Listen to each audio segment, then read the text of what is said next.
దేవుడు మనిషిని సృష్టించినప్పుడు మరణం పెట్టాడా దేవుడు? ఆదామును తయారు చేసినప్పుడు నువ్వు పలానా టైంకి చనిపోతావని నిర్ణయించాడా? లేదు. మొదటి దినాల్లో మనం చూసినట్లయితే 900 సంవత్సరాలు, 960 సంవత్సరాలు, అన్ని సంవత్సరాలు బ్రతికిన వాళ్ళు బైబిల్లో ఉన్నారు. కానీ మనిషి ఆయుష్ ఎప్పుడు తగ్గుతూ వచ్చింది? మనిషి ఆయుష్ ఎప్పుడు తగ్గుతూ వచ్చింది? దేవుడు ఏమన్నాడు? ఆదామును తయారు చేసిన తర్వాత, ఆ వనంలో పెట్టిన తర్వాత నువ్వు ఏదైనా తిని కానీ ఏమన్నారు? ఆ ఫ్రూట్ తినొద్దు, తినమున నువ్వు నిశ్చయముగా. ఓకే, ఇప్పుడు వాళ్ళు భౌతికంగా చనిపోయారు. అప్పుడు ఆ టైంలో ఆత్మీయంగా చనిపోయారు. అయితే బైబిల్ ఏం చెప్తుందంటే నువ్వు ఆత్మీయంగా ఎప్పుడైతే బ్రతుకుంటావో అప్పుడు భౌతికమైన మరణం నీకు ఉండదు. హల్లెలూయా. మనం మంగళవారం, సోమవారం ర్యాప్సడీ చూసినట్లయితే ఈ మాటలే ఉంటాయి. ముందు దేవుడు 9 ఆయుష్ నిర్ణయించి, అంటే లిమిట్ పెట్టలేదు. మనం నిత్యం జీవించే వాళ్ళం. ఎలా? ఆత్మీయంగా మాత్రమే కాదు, శారీరకంగా కూడా నిత్యము జీవించేటువంటి మనము ఎందుకు మధ్యలోనే చనిపోతూ ఉన్నారంటే, ఎప్పుడైతే పాపం ప్రారంభమైందో, అంటే ఎప్పుడైతే పాపం స్పృహలోకి వచ్చిందో అప్పుడు మనిషి దేనికి అప్పగించబడ్డాడు?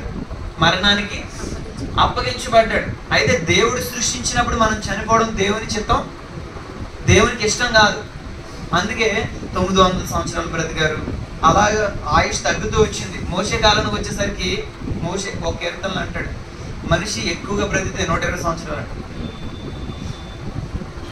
మళ్ళీ దావీదు అంటాడు 70 సంవత్సరాలు అంటాడు. అంటే ఒక్కొక్క జనరేషన్ పెరిగే కొద్ది ఆయుష్ ఏమైపోతుంది? దావీదు 70 సంవత్సరాలు అన్నాడు, ఇప్పుడు 70 కూడా చెప్పలేకపోతున్నారు. ఎవరు చెప్పలేరు? ఆధ్యాత్మికంగా చనిపోయిన వాళ్ళు చెప్పలేరు. హల్లెలూయా. కానీ మనం చెప్పగలం. ఎప్పటి వరకు? మనం నిత్యము జీవించి ఉంటాం. దేని బట్టి చెప్పగలుగుతామంటే ఈ లేఖనాన్ని బట్టి చెప్పచ్చు. క్రీస్తు యేసు మరణమును నిరర్ధకము చేసి అక్షయతను, జీవమును వెలుగులోనికి తీసుకురావడం అంటే ఏంటి?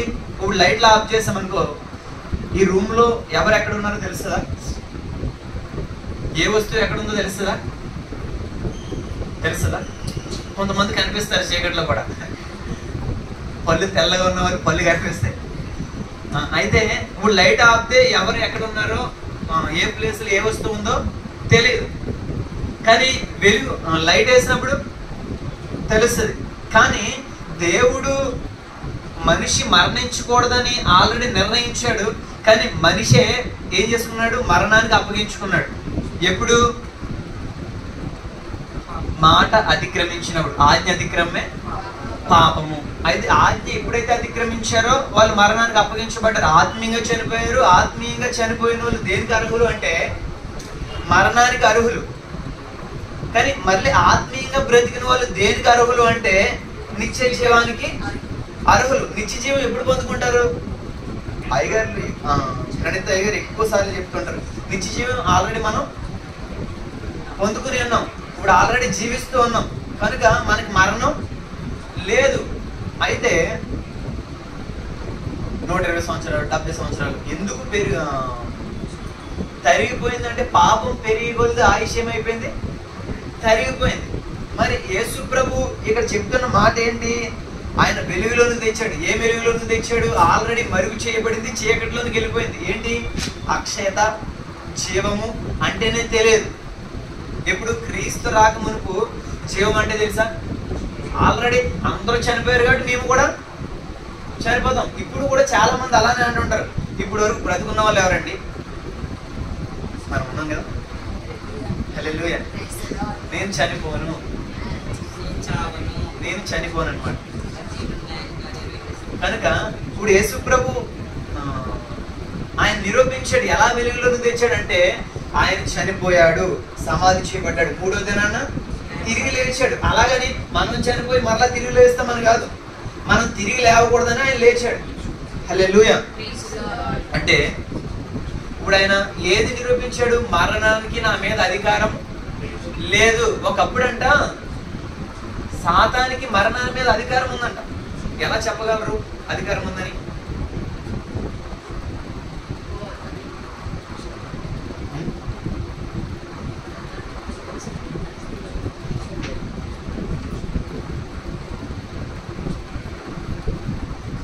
ఒకప్పుడు సాతానికి దేని మీద అధికారం ఉంది?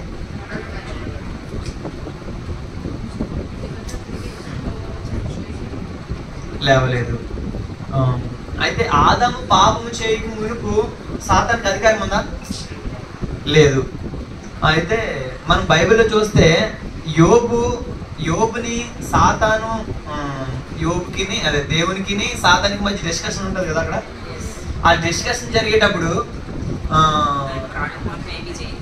ఏం చేయొద్దు అంటాడు? ఎందుకు చేయొద్దు అనొచ్చు?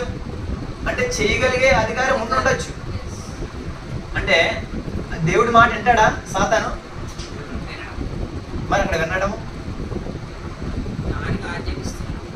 ఓకే. అయితే అక్కడ డిస్కషన్ జరుగుతుంది కదా, అందరికి తెలుసు కదా అది. నువ్వు ఏదైనా చేయగానే మరణానికి అప్పగించొద్దు. ఇప్పుడు యోబు ఎన్ని పొందుకోవడానికి కారణం ఏంటి? ఓకే, యోబు యథార్థవంతుడే, భూమి మీద ఆయనంత భక్తిపరుడు లేడు అని బైబిల్లోనే రాయబడి ఉంది. అంటే లేఖనాలు రాయబడి ఉన్నాయి. కానీ యోబుకి అని కష్టాలు రావడానికి కారణం ఏంటి? నోరు మంచిదైతే నోటితో చెప్పాడు ఎప్పుడన్నా. కానీ రోజు అనుకునేవాడంట యోబు గారు. ఏమనుకునేవారు అంటే నా పిల్లలు ఏమైనా తప్పు చేసి ఉంటారేమో అని చెప్పి ప్రతిరోజు బలులు అర్పించేవాడు. ప్రతిరోజు ఎందుకు బలులు అర్పించేవాడు? ఏదైనా వాళ్ళు చేసిన తప్పుదలు, ఎవరి కాలంలో ఉన్నారు కదా, ఏదైనా తప్పు చేసేస్తారేమో, ఆ తప్పు చేసి ఏదైనా దేవుడు శిక్ష ఇచ్చేస్తాడేమో అని చెప్పి వాళ్ళు భయపడేవారు నిత్యం. ఆ భయం ఏం చేసింది? మెయిన్ అదే ఏంటంటే చాలా మంది మరణించిన నిత్య జీవాన్ని పొందుకున్న తర్వాత కూడా మరణించడానికి గల కారణం ఏంటో తెలుసా? జ్ఞానం లేకుండా. ఇక్కడ మీరు అందరి దగ్గర ర్యాప్సడీస్ ఉన్నాయి కదా, అందులో మంగళవారం ఒకసారి చూసినట్లయితే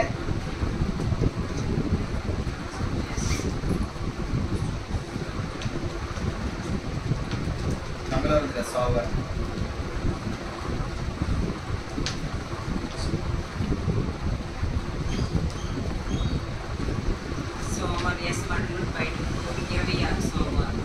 సోమవారం 26 కిందకి అలా లాస్ట్ వచ్చేయండి. లాస్ట్ 2వ లైన్ నుంచి. మరి క్రైస్తవులు ఎందుకు చనిపోతారు? చాలా మందికి ఇది అజ్ఞానం.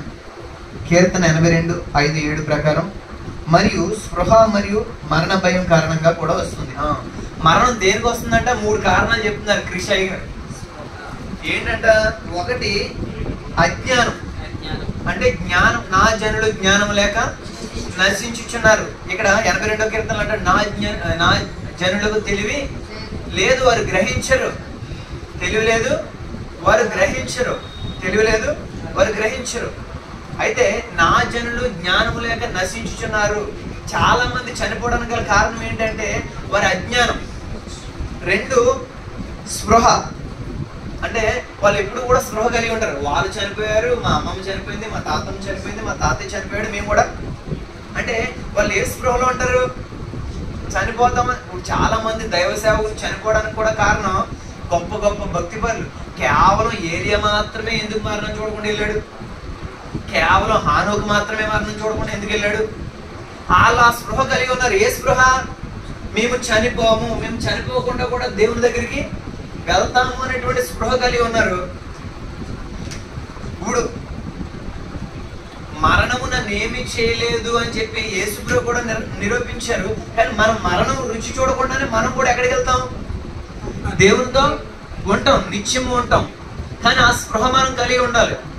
కేవలం వారు పాత నిబంధన కాలంలో వారే వెళ్ళగలిగితే, ఇప్పుడు యేసుప్రభు మన కోసం వెల చెల్లించిన తర్వాత మనం ఆ అజ్ఞాన కాలంలో లేం, ఆ చీకటి కాలంలో లేం. హానోకి ఎంత ప్రత్యక్షత ఉందా? ఏలియా గారికి ఎంత ప్రత్యక్షత ఉందా? లేదు. కానీ దేవుడు ముందుగానే, అంటే ఏలియా ఎలా బ్రతికాడో మనకు తెలుసు, హానోకి ఎలా బ్రతికాడో మనకు తెలుసు. యేసు ప్రభు ఎలా బ్రతికాడో మనకు తెలుసు. అంటే భక్తి పరులందరూ ఎలా బ్రతికారో ఎలా చనిపోయారో మనకు తెలుసు. కానీ మన గురించి అలా తెలుసా? ఇప్పుడు ఎవరు గొప్పవాళ్ళు? యేసు ప్రభుని కలిగి ఉన్నాం కాబట్టి మనమే గొప్పవాళ్ళు. హల్లెలూయా. యేసు ప్రభు మన కోసం వెల చెల్లించాడు అంటే యేసు ప్రభు మనకంటే ముందుగానే వచ్చారు కాబట్టి మనం ధన్యులం.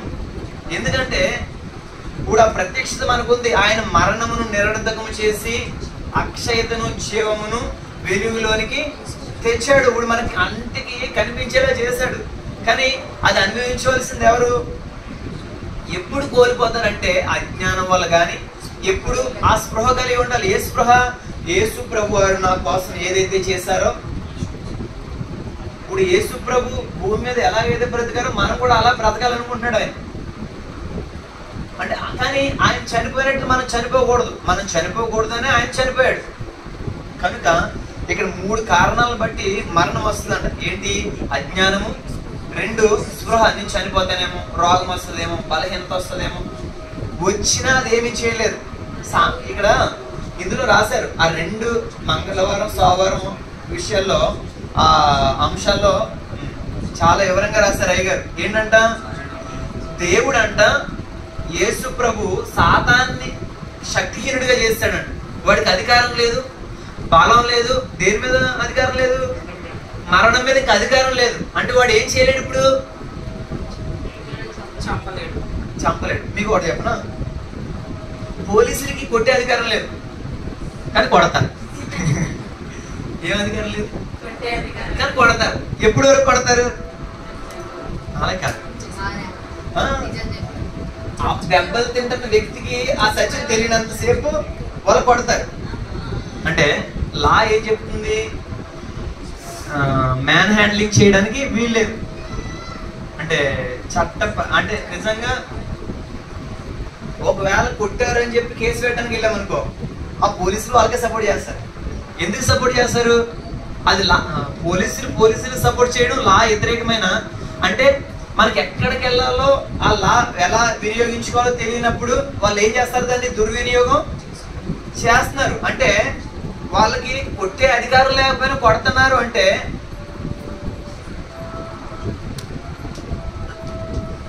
హల్లెలూయా. మీకు అర్థం అవడానికి చెప్తున్నా. యాక్చువల్గా రోడ్డు మీద కానీ ఎక్కడ కూడా నిజంగా తప్పు చేసిన వ్యక్తిని కూడా పోలీసులు కొట్టడానికి ఏం లేదు, రైట్స్ లేవు. కానీ వాళ్ళు కొడుతున్నారు. ఎందుకు కొడుతున్నారంటే ఆ విషయం ఎవరికి తెలియదు? ప్రజలకు తెలియదు. అంటే చాలా మందికి తెలియదు. అలానే సాతానికి అధికారం లేదని చాలా మందికి తెలియదు. తెలియక వాడి చేతుల్లో ఏం తింటున్నారు? దెబ్బలు తింటున్నారు. ఇక్కడ బైబిల్ చెప్తుంది కదా, ఆ వచనం చూపిస్తాను. మంగళవారం చూసినట్లయితే అందులో అయ్యగారు రాశారు, ఒకప్పుడు మరణం మీద అధికారం ఉండేదంట. ఎవరికి అధికారం ఉండేది? సాతానికి అధికారం ఉండేది. కానీ ఇప్పుడు శక్తిహీనుడిగా చేస్తాడంట. శక్తిహీనుడిగా అంటే ఇంకా అధికారం లేదు.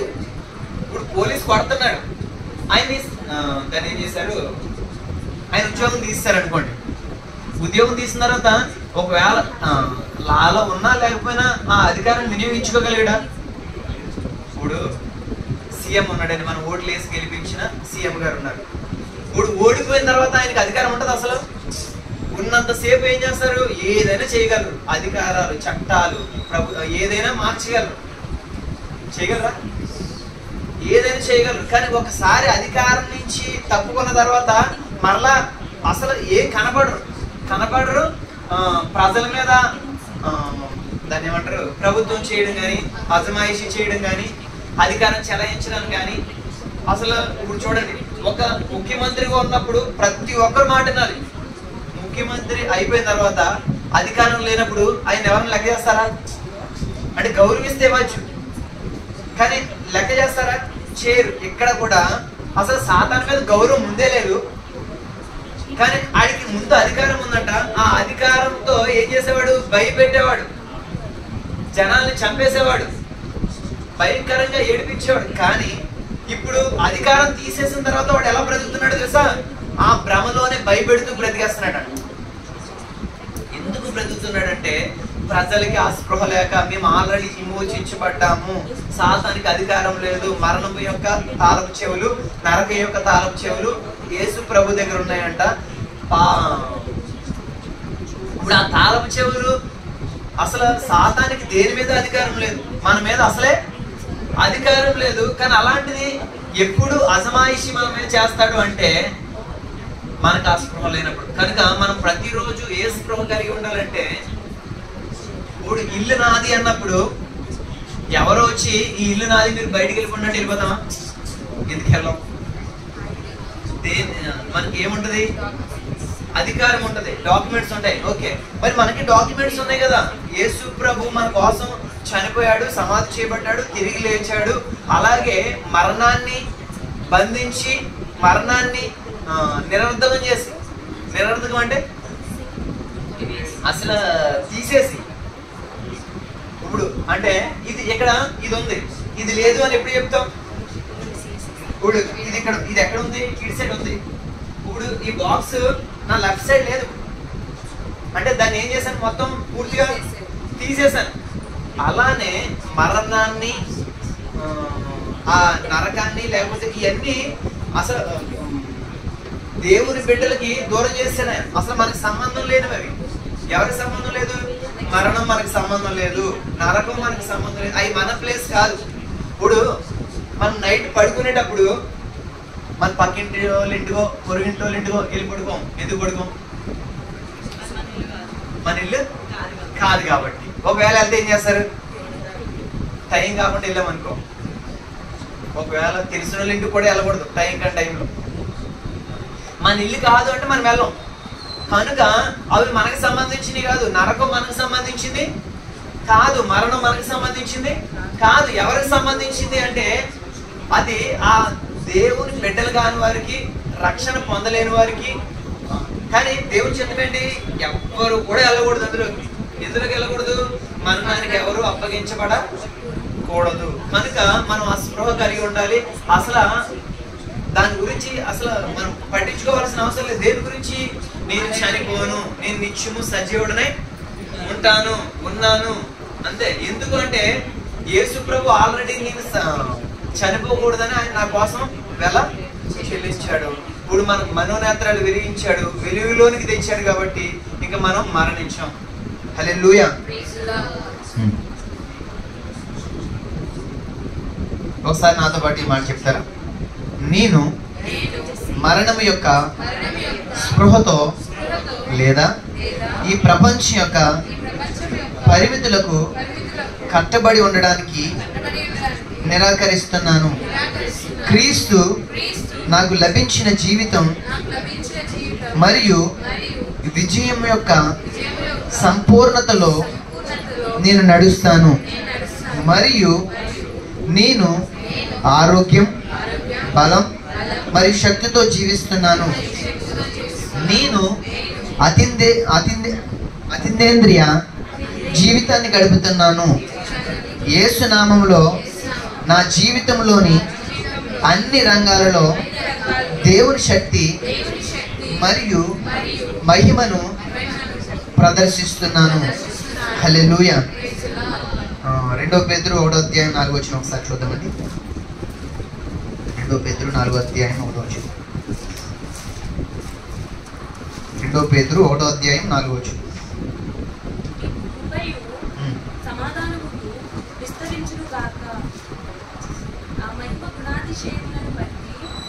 ఆయన మనకు అమూల్యములను అత్యధికములనైన వాగ్దానములను అనుగ్రహించి ఉన్నాడు. దురాశను అనుసరించుట వలన లోకమందున్న భ్రష్టత్వమును ఈ వాగ్దానముల మూలముగా మీరు తప్పించుకొని దేవ స్వభావమునందు పాలివారమున్నట్లు వాటిని అనుగ్రహించెను. చాలండి. చివరిలో ఉంది చూడండి. దురాశను అనుసరించడం వలన లోకమందున్న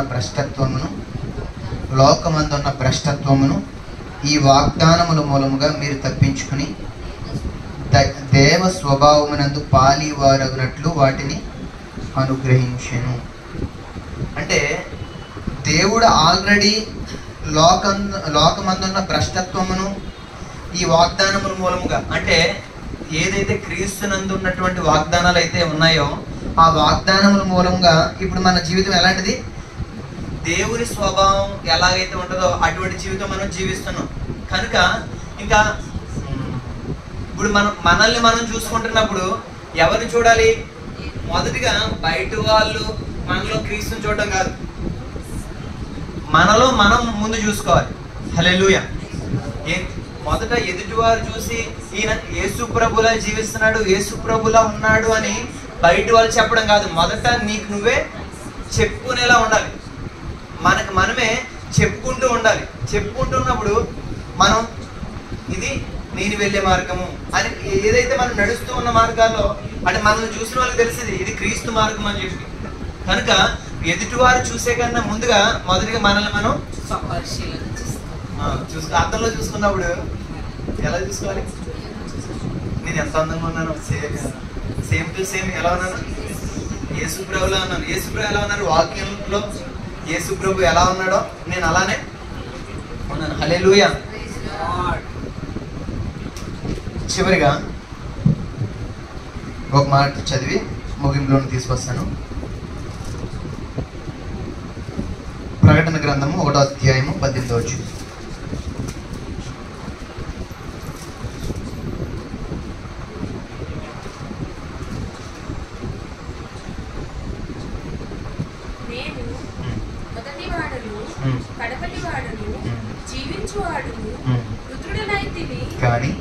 ఇదిగో యుగములు సజీవుడనై ఉన్నాను, మరియు మరణము యొక్క పాతాళ లోకము యొక్కయు తాళపు చెవులు నా స్వాధీనములో ఉన్నవి. హల్లెలూయా. నేను మొదటి వాడను కడపటి వాడను, జీవించువాడను మృతుడనైతిని గాని ఇదిగో యుగ యుగములకు సజీవుడనై ఉన్నాను, మరియు మరణము యొక్కయు పాతాళ లోకము యొక్కయు తాళపు చెవులు నా స్వాధీనంలో. ఇప్పుడు చూడండి, ఇప్పుడు నా తండ్రి ఆస్తున్నప్పుడు అది నా పేరు మీద ఉండకపోయినా పర్వాలేదు, కానీ ఎవరికి చెందిద్ది? ఇప్పుడు అయ్యగారు ఉన్నారు, ఇప్పుడు డాడీ హౌస్ ఉంది, లేదా అక్క ఉంది. ఇప్పుడు నా డాడీది మా తండ్రిది అన్నప్పుడు ఇప్పుడు తండ్రి చేతుల్లో ఈ ఇంటి తాళపు చెవులు ఉన్నప్పుడు అది ఎవరికి చెందిద్ది? వారి పిల్లలకి చెందిద్ది. ఇప్పుడు ఇక్కడ ఏమంటాడు? మరణము యొక్క పాతాళ లోకపు యొక్క తాళపు చెవులు ఎవరి స్వాధీనంలో ఉన్నాయి? దేవుని స్వాధీనంలో ఉన్నాయంటే ఇప్పుడు ఎవరి స్వాధీనంలో ఉన్నట్టు? మన స్వాధీనంలో ఉన్నాయి. కనుక వాటి గురించి దేని గురించి మనం చింతించవలసిన అవసరం లేదు. హల్లెలూయా. అలాగే మొదటి యోహాను రాసిన మొదటి పత్రిక 3వ అధ్యాయం 14వ వచనం చదువుదాం.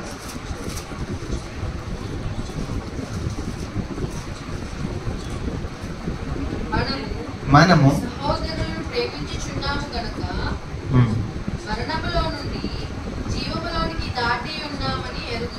హల్లెలూయా. మరణములో నుండి జీవములోనికి మనం ఏం చేసాం?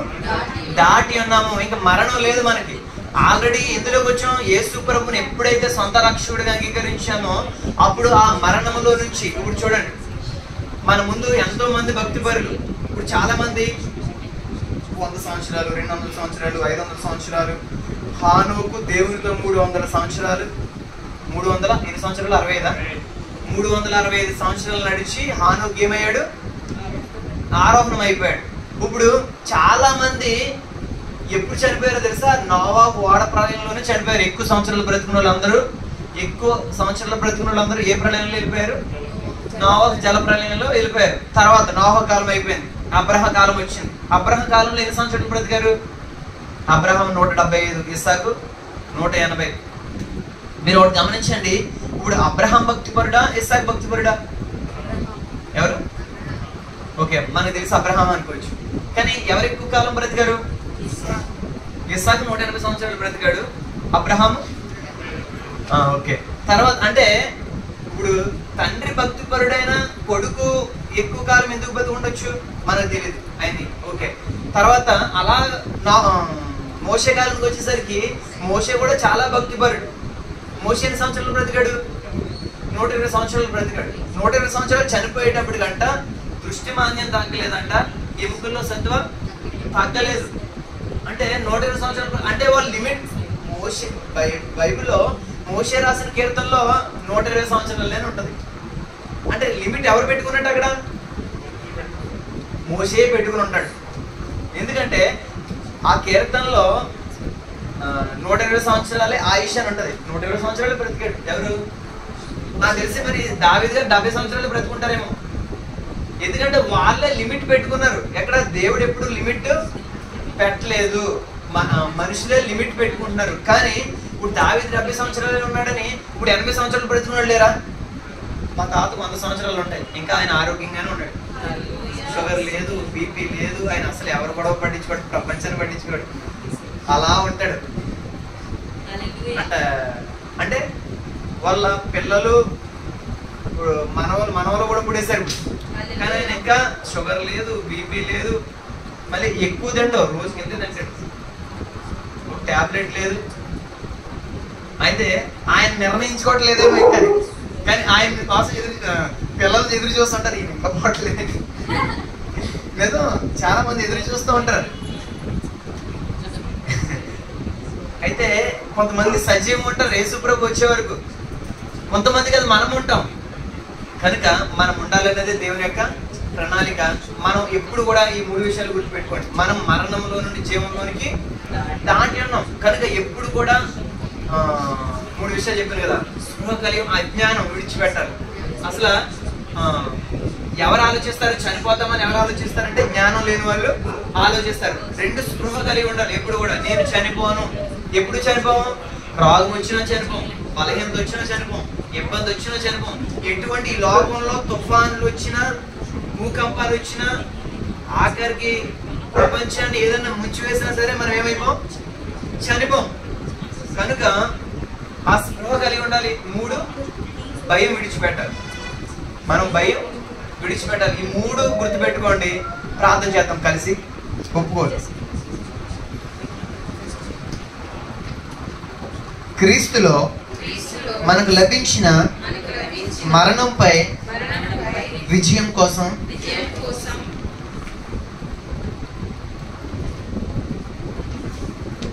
దేవుడు స్తుతించబడును గాక.